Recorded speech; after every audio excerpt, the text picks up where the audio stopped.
Türkmenistanyň telewiziýa, radio gepleşikleri we kinematografiýa baradaky Döwlet Komitetining Halkara Habarlar Merkeziniň sanly platformasy bolan Türkmenistan Habarlar portalynyň resmi web saýty kämilleşdirildi. Şunuň bilen baglykda hemişelik betarapligymyzdan 30 ýyllyk münasibetli. Bu portalyň Android we iOS platformalar üçin mobil goşunmalar döredildi. Döredilen sanly platformalar döwlet siýasatyna laýyk türkmen hünärmenleri tarapyndan milli önüm görnüşine dünýäň häzirki zaman dizaýny we döwrewa programmerleme esasyna şeýlekem halkara jurnalistikasynyň gadananlaryna laýyklykda taýýarlanýarly.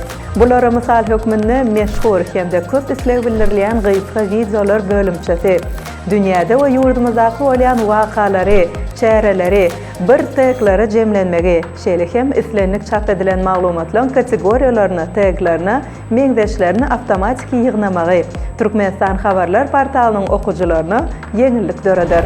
Türkmenistan Habarlar portalynyň sanly platformalaryna yerleşdirilen videolarynyň çalt açylmagyny üçin etmek maksady bilen stream tehnologiýasy hem ornaşdyryldy. Häzirki wagtda Türkmenistan Habarlar portalynyň mobil goşunmalary Google Play hemde App Store platformalaryna göçürip alyp ulanmak mümkindir.